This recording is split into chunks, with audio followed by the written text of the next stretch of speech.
how big SpongeBob has become, it's only natural that bootleg items will follow. As with any other property or media that manages to get popular, people will create cheap knockoffs of that thing.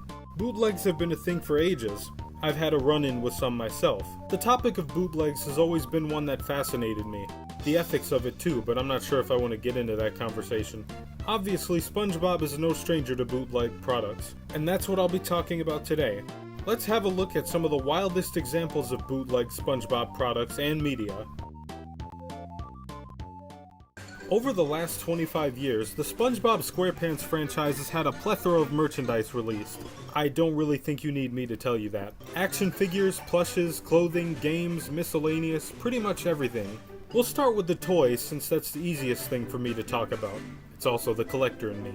Bootleg toys are literally everywhere, with some of the most insane and hilarious examples being posted on the internet. I can't help but think that there's probably some kid out there who ended up getting Special Man for his birthday, or the Sense of Right Alliance. Once these toys are created, they never go away. You'll find them at just about any flea market out there. Case in point, this. This is a bootleg SpongeBob bubble shooter. The packaging alone ticks all the boxes for a bootleg product. The random JPEG images taken straight from Google, the erroneous AI-generated text, the poorly edited logos, just about everything. Every bootleg toy packaging looks like this. The toy itself is just as bad looking.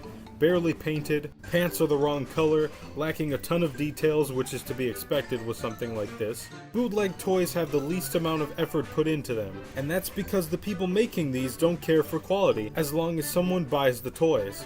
That's essentially why these toys exist, to make a quick buck. Now, yes, I'm aware that there are areas in the world where people can't get licensed toys, so they end up having to buy off-brands. But I'm like, you could at least make the toy look the part. Like, come on man, this is Sonic with Tim's on. But anyways, this is a weird mess. Oh boy. Yeah, these only get weirder as this goes on. So we've got some toy planes here. This picture of SpongeBob is just funny for some reason. Out of all the pictures they could have used, they chose this one. As for the toys themselves, the face clearly doesn't work on a plane, and the different colors look even worse. I thought he was wearing pants until I looked a little closer. Turns out that's some logo that I can't read. The picture is too blurry. Another edited logo at the top. I would be reluctant to even touch these things considering the kind of paint often used on bootlegs. Not even Sponge Out of Water was safe. I have no idea what's going on here. The packaging isn't really that bad for this one. The toys included, on the other hand. Why is SpongeBob so big? What happened to his mouth? What's this supposed to be? Why is everyone else smaller? Why did he skip leg day? Where are his clothes? Bootleg toys never make sense. Okay, so this is a pack of figures. The design looks pretty good so far. Now for the figures themselves. They're kind of pale, but still look the part. SpongeBob's eyes could use some work. Looks like Sandy got robbed of her fur again. So these guys are passable. How about Squidward? I think I know what was in those patties that Squidward liked in just one bite. Surely it doesn't get worse, right? Let's just keep moving. I'm sure a lot of people wanted to be SpongeBob for Halloween at some point. I know I did. There was, and still is, a ton of SpongeBob costumes out there, for both casual and promotional reasons. You've probably seen these mascot suits at certain places before, but sometimes there are events that need a SpongeBob mascot, but they just can't afford one of the good suits. So, they end up making their own. Now surely with enough skill and creativity, they could make a decent SpongeBob suit. Or maybe not. This image has been floating around on the internet for years now, and I'm still not used to it. Just off-putting all around. Oh my god. Okay, this is actually a statue, but I wanted to put it here. I'd really like to know what the design process was for this thing. You know, they say that if you want something bad enough, you have to make it happen yourself. Sometimes you just shouldn't do that. I love the random shorts that aren't even close to what Patrick's look like. Imagine for a minute, you're in class with all of your friends and you've been told that SpongeBob is coming to your school to teach you about something, and when the time comes you see this thing staring into your soul across the room. I'm leaving, bro. I'm not coming back. Oh no, this can't be. Anyways, there's a ton of other things that SpongeBob has put his face on. For example, clothing. T-shirts, pajamas, shorts, sweatshirts, all that stuff. Some examples include this hash-slinging slasher shirt. or this Hump Day shirt, or this nice Krusty Krab shirt. And then there's...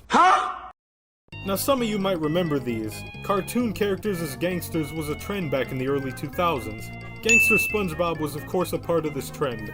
This went on to become popular enough where memes and even merch has been made. As you can imagine, these were not official. But honestly, I like these shirts. I would still buy one of these if I saw them. It's such a product of its time. We gotta bring these shirts back one day. Spongy. Bootlegs aren't just limited to toys and clothes. They've made their way to food as well. This appears to be some kind of cheese product that uses a bootleg image of SpongeBob. I guess they were fans of Who Bob What Pants. Actually, this is just the Drifter. Another spongy snack. He's got no nose. This one actually reminds me of Sponge Roberto SquarePants from Mad. If you want to know more about that, check out the video I've made about SpongeBob's Mad appearances. Need a lift? Perhaps this fella can help you out. Just wanted to throw that in there. But nobody, and I mean nobody, was ready for this. Ah, here we go, the crown jewel of bootleg SpongeBob products. Tulie, I am king, the legend himself. How did this even happen? How did they come up with this name? They couldn't come up with something that sounds vaguely similar to SpongeBob SquarePants? Not even just something with the word sponge in it? This one is just crazy.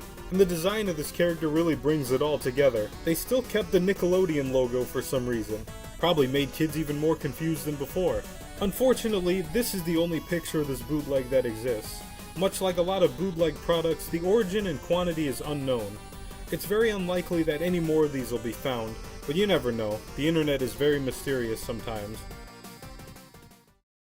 Now on to the main examples of SpongeBob bootlegs. Home media. Obviously, many have tried to cash in on SpongeBob's success by making their own versions of the franchise.